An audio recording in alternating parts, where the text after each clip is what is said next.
The 6th century BCE represents a synchronized anomaly in human history. Across the globe, isolated civilizations experienced a simultaneous intellectual awakening.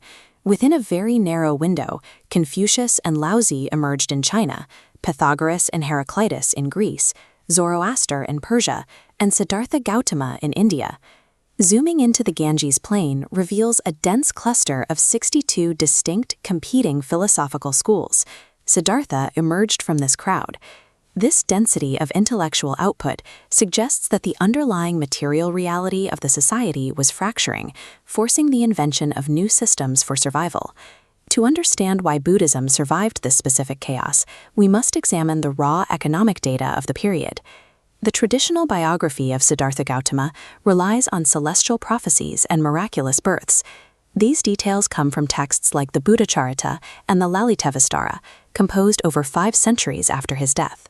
5 centuries allow for significant historical mutation. Reconstructing the actual environment he operated in requires immediate physical evidence.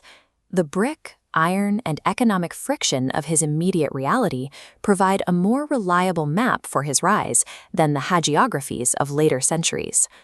The primary technological disruptor of the entire 6th century BCE was the large-scale application of iron to agriculture. Iron axes cleared dense forests, while iron plows cut deep into heavy soil. This combination produced a massive agricultural surplus. Surplus required centralized markets, turning villages into urban trading centers. The volume of trade broke the barter system, introducing a physical monetary economy, evidenced by these silver punch-marked coins. The traditional Vedic social order was a rigid hierarchy, with priests and warriors at the top, and merchants, the Vaishyas, below them. This new monetary system allowed the merchant class to accumulate wealth that exceeded their social status.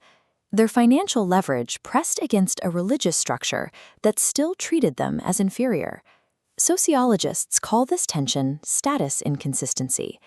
This newly wealthy demographic possessed capital but lacked social and religious validation, creating a market for a new ideological framework. The old Vedic religion conflicted with this new economy by requiring massive animal sacrifices to generate religious merit. Elites slaughtered thousands of bulls for a single ritual. For the rising agricultural class, this was the destruction of the primary capital needed to pull their iron plows. The emerging Shramana movements, including Buddhism and Jainism, introduced the principle of ahimsa, or nonviolence. Ahimsa functioned as a pragmatic economic countermeasure. It directly protected the vital agricultural assets of the era's most productive citizens. The old order also viewed capital accumulation as inherently impure, suggesting a spiritual life required abandoning wealth entirely. This collision of values appears in the case of Anathapindika, a hyper-wealthy merchant who sought Siddhartha Gautama's counsel. Anathapindika managed an enterprise that supported hundreds of families.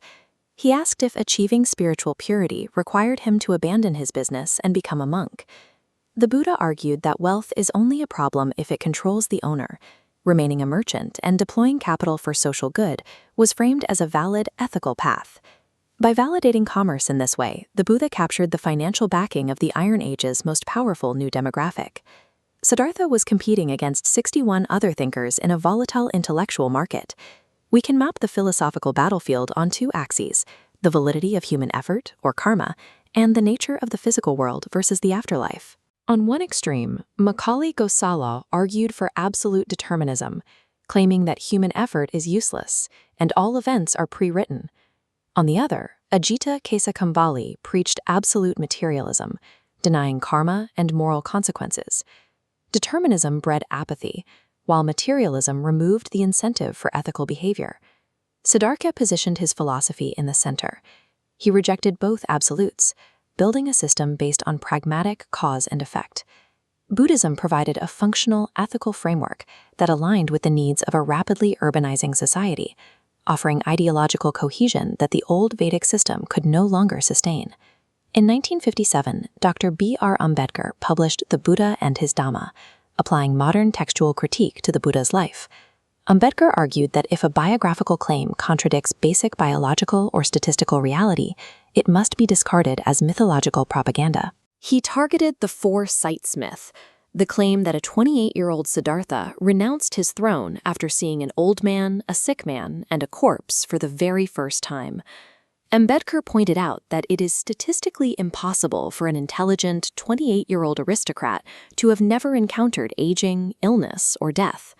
He identifies the catalyst as a specific, grounded political conflict, likely a dispute over water rights between the Sakya and Kolya tribes.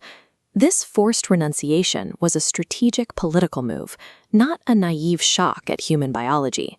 Stripping away the magic reveals an active, hyper-intelligent political and social reformer.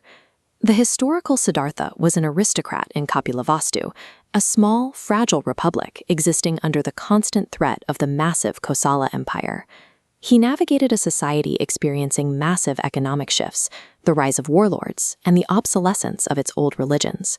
His movement endured because he built structural ties to the merchant class and urbanization, leaving material markers that still exist today. Buddhism functioned as a rational solution to the Iron Age's most pressing socio-economic anxieties.